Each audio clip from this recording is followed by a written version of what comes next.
So we're here at VeeamON 2017. I'm speaking with Ratmir Timashev, who you're now the co-founder. We had talked over the course of the last two VeeamONs, and your role has changed a little bit. Can you tell me a little bit about that change in your role and what you're doing now? Yeah, absolutely. So historically, we had a separation in our company. So I have a partner. His name is Andrei Baranov, and Andrei is mostly focused on the product and market strategy. So together we define where to take the company, what's the next big opportunity. Then he goes and does his product, and I do mostly sales and marketing and go-to-market strategy. That has worked very well for us in the last 10 years. But at some point in the last couple of years, I realized that company is getting bigger, more complex, and probably there are some people that are much better in sales and marketing and overall go-to-market strategy than me. So when company evolves, there is this period in the history of the company, any company, I believe, where the founder has to take on a different role. And it's good to realize that sometimes there are some people that are better than you doing something. So I realized that, so I started looking around. And for me, the requirement was to find the person who not only has big company experience, knows how to take the company to 1 billion and beyond, maybe even the next target would be 2 billion or 5 billion, but also who has a startup mentality, what we call founder's mentality. So who basically feels that he owns the business and he owns all the aspects. So the concepts like budget doesn't exist in startup, right? So if it's the right thing, we will do it, right? So, it took me some time to find that person. So I wanted the person who has specifically had a track record of success, multiple successes at big companies and startups. And I found that person, and that was Peter McKay. Then it took me probably 18 months to convince him to come over, so I've done some recruiting.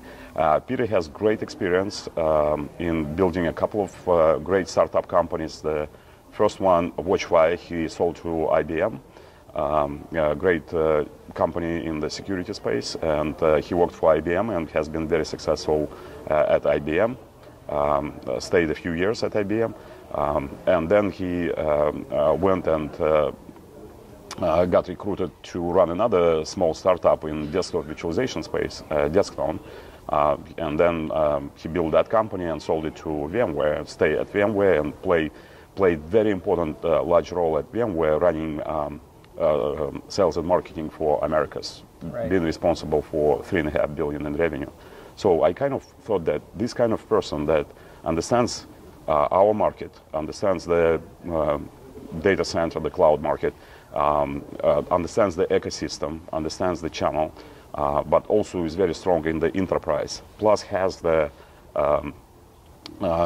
successful track record with startups, a great leader, a great team builder, great motivator, very driven.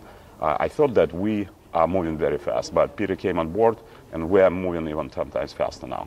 Well, I think on top of all those things that you just said, he's also very charismatic.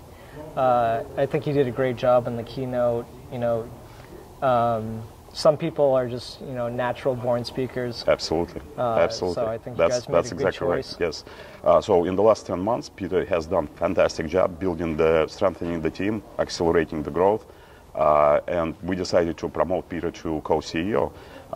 Also, at the same time, we decided to promote Andrei to co-CEO because effectively he has been playing this role on the product side. So there are two parts of the business, the product and the sales and marketing. So, so we factually documented what in reality we have in place.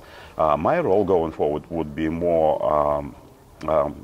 I'm glad that now I'm traveling much less, right? So I used to travel 50%. Now probably still meeting with customers and partners, understanding the market and looking for investments.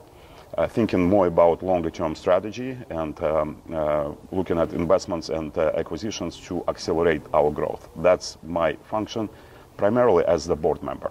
But again, I'm 100% committed to Veeam. I'm not going anywhere. I'm not starting a new company. I'm 100% committed to Veeam. Well, I think that's one of the great things I like about Veeam is that you guys have so much energy and you still have that feel of a small company. Thank you, Brian. Even though, you guys are growing like wildfire. Yeah, for us it's very important, and with Peter it was a cultural fit in that regards as well. So the passion and the drive for what we do is what Peter takes to the next level. Can we talk a little bit about some of the new features and some of the things that you're excited about? Yeah, so in the last 10 years, Veeam has established itself as the leader in the traditional, not traditional, but modern virtualized data center on-prem. In the next 5 years, our goal is to establish ourselves the leader in the cloud, cloud data management and cloud data protection. So all the features that we're adding are towards our vision for the multi-cloud and hybrid cloud world, where we believe that the service availability, which we provide, is extremely important. The service availability to support the what we call our digital life. So all businesses are developing new products based on the need of their customers, and all these products are digital, most of it, right? So we need to help businesses to make sure that digital products are always available. Digital products and digital services are always available. That's Veeam business, to provide availability and data protection in this multi-cloud world. We're very excited about version 10 coming out later by the end of this year or early next year. There is lots of features around cloud, around Azure, around AWS, as well as there are lots of features for our service providers who are building the backup as a service and disaster recovery as a service. We see this as a big opportunity as well. Also, we are expanding our product from being just a product to a data management platform. We are opening more APIs. So we announced the new storage API framework, and we're integration with additional strategic storage vendors, IBM, Lenovo, and Infinidat, in addition to our existing partnership with Cisco, HP Enterprise, NetApp, and Dell EMC. So we're expanding our ecosystem of storage vendors, but this time we're expanding using our API framework, not just integrating manually, but using our, so we're announcing, also we're opening more APIs in our platform for other vendors, so we announced a few partnerships as well. One of them is N2W Software. It's a company that specializes in building data protection just specifically for Amazon workloads. So we're going to have a new product built together with based on their technology and our technology. It's called Veeam Availability for AWS. Provides complete end-to-end data protection and backup for AWS workloads. Also, we announced partnership with two other companies, StarWind, that provides virtual tape library to take our backups and archive them in Amazon AWS. Also, another partnership with Data Gravity to provide deeper analytics into our data visibility, as well as help with the security, things like ransomware and things like that. So again, very excited about version 10, lots of great features, a lot of focus on enterprise from the feature perspective, support for physical service, so we're expanding, not just being virtualized, virtual environment, but we're going to support physical natively out of the box from the same interface with our new agent technology, and support for network attached storage, and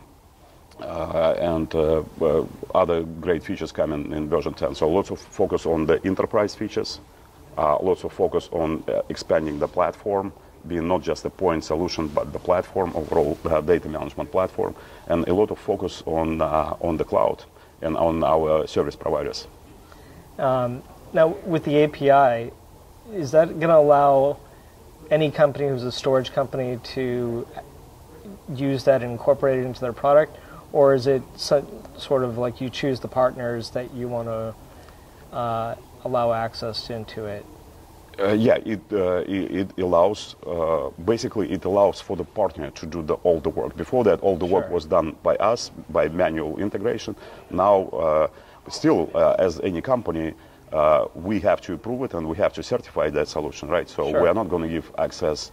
So it's just like access to APIs, but now all the hard work, R&D work, goes into the partner. I mean, still.